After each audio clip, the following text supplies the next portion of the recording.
अस्सलाम वालेकुम स्टूडेंट्स। आज का हमारा टॉपिक है electromotive force, EMF and potential difference. इस चैप्टर को पढ़ते हुए पोटेंशियल डिफरेंस का लफ्ज़ आपने पहले पढ़ा हुआ है, आपको उसके बारे में पता है, लेकिन इलेक्ट्रोमोटिव फोर्स का वर्ड जो है वो नया है। यहाँ पे उसके बारे में हम पढ़ेंगे और दोनों के दरमियान डिफरेंस भी देखेंगे, ठीक है। तो यहाँ पे सर्किट आपको एक नज़र आ रहा है, सिंप्लीफाइड सर्किट है। यहाँ पे बैटरी लगी हुई है और एक जो है वो रेजिस्टेंस लगी हुई है, ठीक है। जब भी हम इस तरह के सर्किट की बात करते हैं, हम कहते हैं कि जो बैटरी है वो एक सोर्स ऑफ एनर्जी है। किसी भी सर्किट में करंट को मेंटेन करने के लिए हमें एक सोर्स जो है वो लगाना पड़ता है। वो सोर्स जो है वो अदर फॉर्म ऑफ एनर्जी को इलेक्ट्रिकल एनर्जी में कन्वर्ट करता है और चार्जेस को एनर्जी जो है वो सप्लाई करता है ताकि वो सर्किट में जो है वो मूव कर सके, ठीक है।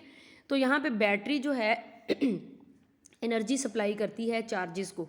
तो इलेक्ट्रोमोटिव फोर्स एक्चुअली क्या होती है कि जब चार्जेस जो है वो बैटरी के नेगेटिव पोटेंशियल से पॉजिटिव पोटेंशियल, यानी ये नेगेटिव है ये पॉजिटिव है, ये यहाँ से एंटर होते हैं, तो बैटरी जो है वो इनको लो पोटेंशियल से हाई पोटेंशियल तक लेके जाने के लिए इनको एनर्जी जो है वो देती है, इनको एनर्जी सप्लाई करती है, ठीक है।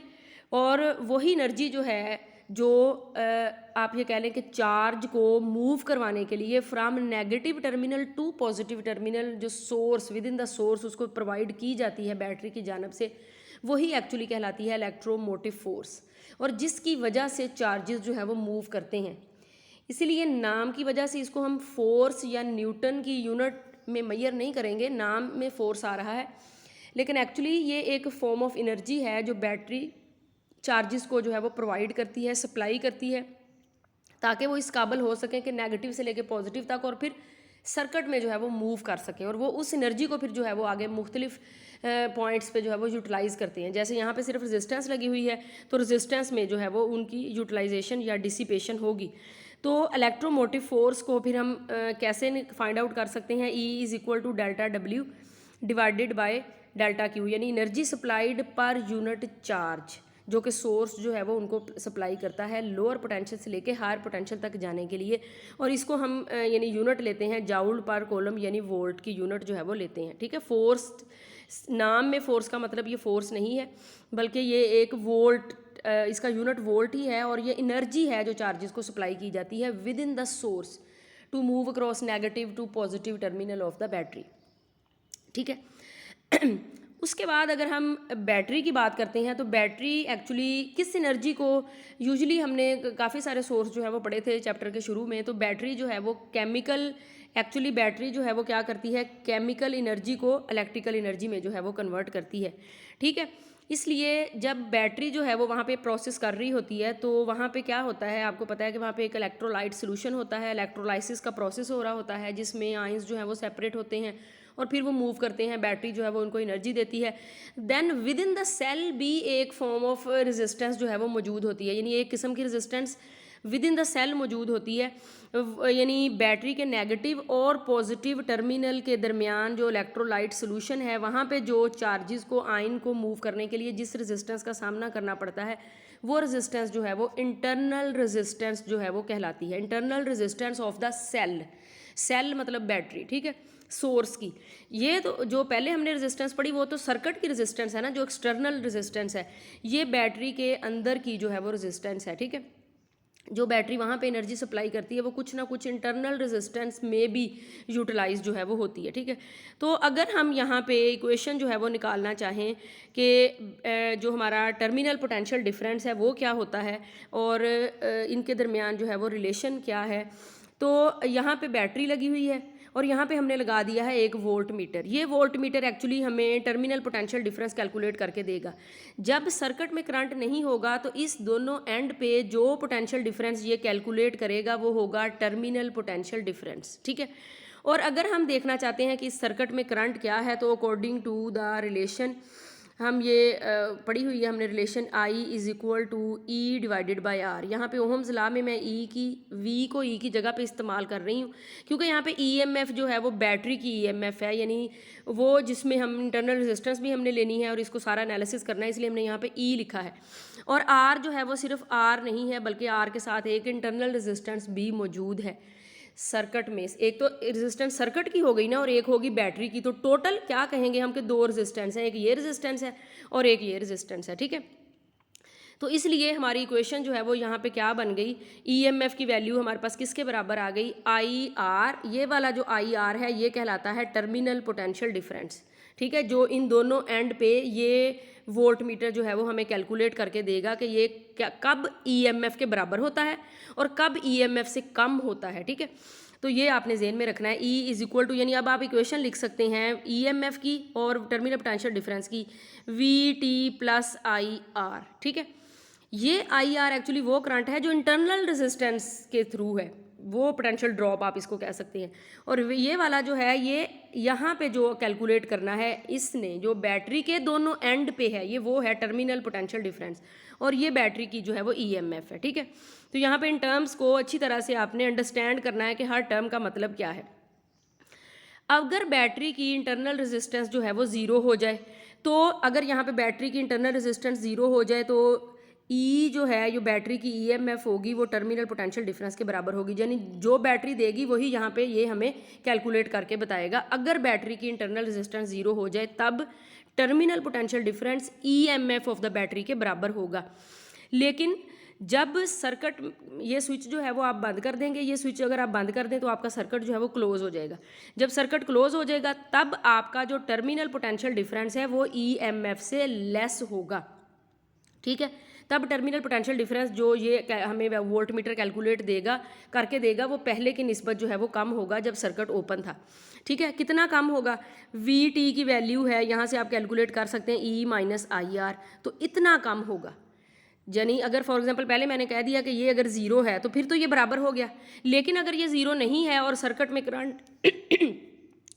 करंट फ्लो कर रहा है तो जाहिर सी बात है terminal potential difference is always less than the EMF of the battery by a factor I R. ये फैक्टर आई आर एक्चुअली क्या है, ये वो पोटेंशियल का ड्रॉप है जो सर्किट सोर्स के अंदर जो रेजिस्टेंस है वहाँ पे ड्रॉप होता है, ठीक है। उम्मीद है कि आपको टर्मिनल पोटेंशियल डिफरेंस की समझ आ गई होगी कि कब बैटरी के बराबर होता है, जब करंट ड्रा नहीं हो रहा होता, अगर इंटरनल रेजिस्टेंस जीरो है तब। लेकिन जब करंट ड्रा हो रहा होता है तो टर्मिनल पोटेंशियल डिफरेंस, यानी इन दोनों टर्मिनल पे जो पोटेंशियल डिफरेंस कैलकुलेट होगा वो ईएमएफ ऑफ द बैटरी से कम होगा। कितना कम होगा, आई आर। अब हम इसको एनर्जी कंसिडरेशन के हवाले से देख लेते हैं इस इक्वेशन को। इस इक्वेशन के तीन हिस्से हैं, E I R plus I small R. Actually E वो एनर्जी है जो बैटरी चार्जेस को दे रही है, ठीक है। आगे यूटिलाइजेशन उसकी कहाँ हो रही है, इसके अक्रॉस हो रही है और इसके अक्रॉस हो रही है। तो याद रखें बैटरी चार्जेस को जो एनर्जी दे रही है वो ईएमएफ है, जो एनर्जी आगे यूटिलाइज हो रही है पोटेंशियल डिफरेंस, यानी अकॉर्डिंग उसके जो यूटिलाइज हो रही है, जो पोटेंशियल ड्रॉप हो रहा है वो जो है वो पोटेंशियल डिफरेंस की वजह से हो रहा है, ठीक है। यानी है ये भी एनर्जी, एक दे रही है बैटरी वो ईएमएफ है और दूसरा यूटिलाइज हो रहा है, वो आप उसको क्या कह सकते हैं, आप उसको फिर पोटेंशियल डिफरेंस, यानी जो यूटिलाइज हो रही होती है, जहाँ पे आगे यूटिलाइज हो रही है बैटरी की, ठीक है, वो ये कहलाती है। तो इसको आप कैसे कर सकते हैं, EMF is the energy supplied to the unit charge by the cell, और पोटेंशियल ड्रॉप क्या हो रहा है, पोटेंशियल जो भी डिफरेंट आगे कंपोनेंट आपने लगाए हुए उनके अकॉर्डिंग उसी एनर्जी की यूटिलाइजेशन।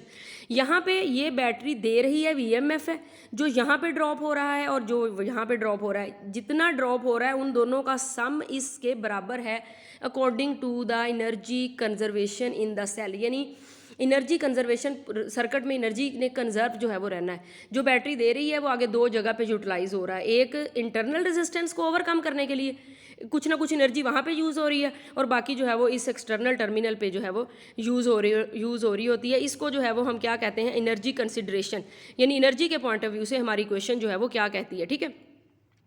तो इस तरह से हम कह सकते हैं कि जो ईएमएफ है वो काज है, वो एनर्जी दे रहा है, और आगे इफेक्ट उसका हमें कहाँ नज़र आ रहा है, पोटेंशियल डिफरेंस के अकॉर्डिंग, यानी जो रेजिस्टेंस है पोटेंशियल डिफरेंस जो है वो उसका इफेक्ट है एक किस्म का, ठीक है। यानी बैटरी चार्जेस को एनर्जी दे रही है, वही एनर्जी आगे यूटिलाइज हो रही है, वो पोटेंशियल ड्रॉप है हमारा, ठीक है। डिसिपेट पर the unit charge through the different component circuit के अंदर, यानी जो लगे हुए वो, और जो बैटरी के अंदर इंटरनल रेजिस्टेंस है उसको ओवरकम करने के लिए, ठीक है। मज़ीद जो है वो एक वाटर एनालॉजी से मैं आपको एग्जांपल देती हूँ जिससे आपको पोटेंशियल डिफरेंस और जो EMF है उसकी समझ आएगी। फॉर एग्जांपल ये हमारे पास एक वाटर टैंक है, जो यहाँ से एक वाटर टैंक है, ये फॉर एग्जांपल हाई है, ये लो है, ठीक है, यानी ये हाइट पे है और ये लो पे है। और अब देखें अगर इसमें पानी जमा हो रहा हो तो वो यहाँ तो खुद ब खुद जो है वो आ जाएगा। इन दोनों को जो है वो आप समझिए कि ये पोटेंशियल डिफरेंस है, यानी ये वाला जो है वो पोटेंशियल डिफरेंस है, दो यानी सरफेसेस के दरमियान पोटेंशियल डिफरेंस है, बैटरी के दो एंड के दरमियान पोटेंशियल डिफरेंस है, यहाँ पे खुद आ जाएगा। लेकिन ये लो से लेके हाई तक पहुंचाने के लिए हमें यहाँ पे कोई ना कोई सोर्स, कोई मोटर लगानी पड़ेगी, और वो मोटर क्या करेगी, वो मोटर देगी EMF, यानी वो एनर्जी देगी, उस पानी को वो एनर्जी देगी जो लो से उठाएगा और हाई तक जो है वो इसको लेके जाएगा। तो यहाँ से एक मोटर जो है वो कंटिन्यूसली इस सर्किट को ऐसे कंप्लीट करने के लिए क्या चाहिए हमें, तो हमें एक मोटर जो है वो यहाँ पे चाहिए, जो मोटर क्या करेगी, EMF करेगी। मोटर क्या करती है, मैकेनिकल एनर्जी प्रोवाइड करती है। तो यहाँ पे अगर आपने बैटरी लगाई हुई है तो बैटरी क्या करती है, केमिकल एनर्जी को इलेक्ट्रिकल एनर्जी में कन्वर्ट कर रही होती है, ठीक है, यानी चार्जेस को लो पोटेंशियल से उठाने के लिए हाई पोटेंशियल तक लेके जाने के लिए हमें किसी ना किसी सोर्स की, किसी एनर्जी की, किसी ड्राइविंग फोर्स की ज़रूरत होती है, और वही फोर्स क्या कहलाती है, इलेक्ट्रोमोटिव फोर्स। तो ये हो गया पोटेंशियल डिफरेंस और ये हो गई फोर्स, ठीक है। अब याद रखें पोटेंशियल डिफरेंस जो है, अगर करंट ज़ीरो होगा, करंट किसी सर्किट में ड्रा नहीं करेगा, तो पोटेंशियल डिफरेंस जो है वो इट मीन्स के नहीं होगा, ज़ीरो होगा। लेकिन EMF जो है वो ज़ीरो नहीं होती, EMF हमेशा प्रेजेंट होती है, ठीक है। तो ये आपने, ये भी मेन डिफरेंस है कि EMF is always present when no current is drawn. लेकिन आपको पता है कि अगर पोटेंशियल डिफरेंस जो है वो किसी सर्किट के क्रॉस ज़ीरो हो जाए तो फिर करंट जो है वो ड्रा नहीं होता, ठीक है, यानी पोटेंशियल डिफरेंस जो है वो ज़ीरो होगा, तो जब करंट जो है वो नहीं फ्लो कर रहा होगा तो इट मीन्स के पोटेंशियल डिफरेंस जो है वो ज़ीरो है। लेकिन अगर करंट ज़ीरो है तो इसका ये कतन मतलब नहीं है कि EMF जो है वो ज़ीरो है, EMF जो है वो होती है। EMF एक्चुअली सेल की अंदरूनी वो पार है, वो अंदरूनी एनर्जी है जो वो सर्किट में डिलीवर करती है, जो चार्जेस को सप्लाई करती है, ताकि चार्जेस उस एनर्जी को जाके आगे पोटेंशियल डिफरेंस के क्रॉस उसको यूटिलाइज कर सके, ठीक है। तो ये था कि हमारा टॉपिक आज का कि पोटेंशियल डिफरेंस और EMF में जो है वो क्या फ़र्क है, और EMF और टर्मिनल पोटेंशियल डिफरेंस कब एक दूसरे के बराबर होते हैं, और कब जो है वो EMF वैसे ऑलवेज ग्रेटर ही होती है पोटेंशियल टर्मिनल पोटेंशियल डिफरेंस से। लेकिन अगर बैटरी चार्ज हो रही हो, जब बैटरी को चार्ज किया जा रहा होता है, तो हम ये कह सकते हैं कि जो आपका यानी टर्मिनल पोटेंशियल डिफरेंस है वो ज़्यादा हो सकता है बैटरी से, अदरवाइज़ जो है वो हमेशा कम ही होता है, ठीक है। तो यहाँ पे हमारा टॉपिक जो है वो ख़त्म हो गया। यहाँ पे कोई भी क्वेश्चन अगर आपको ना समझ आए कोई भी किसी भी चीज़ के बारे में तो आप पूछ सकते हैं।